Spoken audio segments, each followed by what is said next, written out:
সম্মানিত দর্শক, আসসালামু আলাইকুম। আমরা এই মুহূর্তে আছি কোনাগার আনন্দবাজারের পূর্ব পাশে। একটি দোকান পুড়ে ছাই হয়ে গেছে। জীবনে এমন একটা সময় আসে যখন চোখে দেখা এবং আফসোস করা ছাড়া কিছুই থাকে না। চোখের সামনে সবকিছু শেষ হয়ে যায়, কিন্তু আফসোস করার মতো কিছুই থাকে না। দেখেন, একটি দোকান পুড়ে শেষ হয়ে গেছে। দোকানে অনেক মাল সামানা ছিল, অনেক কিছু ছিল। তো দেখেন কি অবস্থা। আমি এই রাস্তা দিয়ে আসা যাওয়া করতাম। এই দোকানটা মালামালে ভরপুর ছিল, কিন্তু আগুন লেগে এই দোকানটা পুরো ছাই হয়ে গেছে। শুধু এই দোকানটায় পুরো ছাই হয়ে যায় নাই, দোকানটার সাথে এই দোকান মালিকের স্বপ্ন, আশা, ভরসা সবকিছু ভেঙে চুরমার হয়ে গেছে।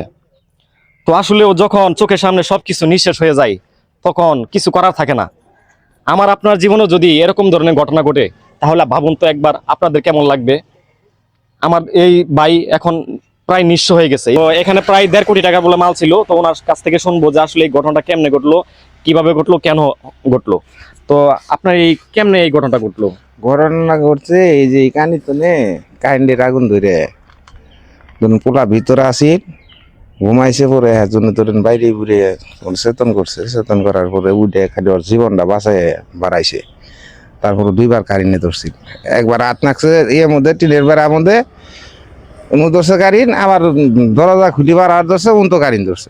পরে আল্লাহ বাঁচাইছে, চটকান নান্দি ফেলাই দিছি, এই আর কি পোলাটা বাঁচিছে। আর মাল সামানা কোনোটাই বাঁচাবার হয় নাকি।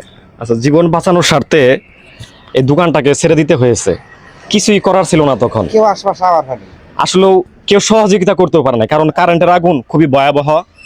সে আগুন সারা ঘরে লাইট হয়ে গেছে। ফেরানোর মতো জায়গা নাই, সারা ঘড়ি কারণ হয়ে গেছিল। দর্শক, আসলেও যদি আপনারা কোনো হৃদয়বান ব্যক্তি এই বাইরের পাশে দাঁড়াতে চান বা সহযোগিতা করতে চান, তাহলে ওনার একটু উপকার হবে। আর সরকারের পক্ষ থেকে যদি কোনো ফান্ড থাকে, তাহলে সরকারের পক্ষ থেকে যদি ওনাকে একটু সহযোগিতা করা হয়, তাহলে হয়তো নতুন করে সে আবার ব্যবসাটা শুরু করতে পারবে, নতুন একটা ব্যবসার সূচনা হবে।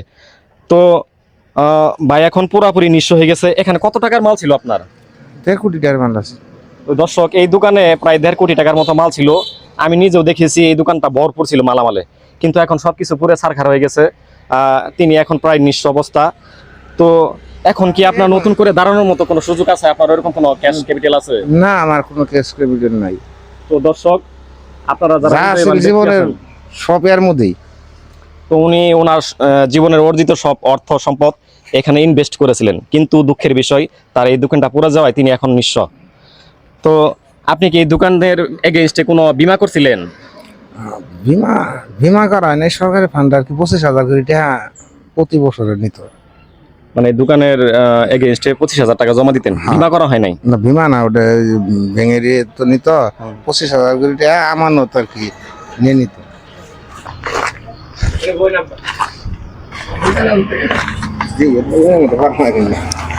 তো এইখানে অনেক রং বিক্রি হইতো এবং অনেক মালামাল ছিল। ওনার একটা ভুল, যদি উনি এই দোকানের এগেইনস্টে একটা বীমা করতেন, তাহলে হয়তো বীমা থেকে তাকে আজকে সহযোগিতা করা হতো। কিন্তু দুঃখের বিষয়, উনি কোনো বীমা করে নাই। আপনি তো কোনো বীমা করেন নাই, তাই না? না, বীমা করিনি। যাই হোক, সরকারের পক্ষ থেকে যদি ওনাকে একটু সহযোগিতা করা হয়, তাহলে নতুন করে উনি আবার ব্যবসাটা শুরু করতে পারবেন এবং নতুন করে তার জীবনটা সুন্দর হবে। তো এখন উনি কষ্টে আছেন। আপনারা যদি কেউ সহযোগিতা করতে চান, আমার অডিয়েন্স যারা আছেন, অবশ্যই ওনার পাশে একটু দাঁড়াবেন। এবং সরকারের প্রতি আমার অনুরোধ থাকলো ওনার দিকে একটু দৃষ্টি দিতে। তো আপনারা ভালো থাকবেন, ধন্যবাদ।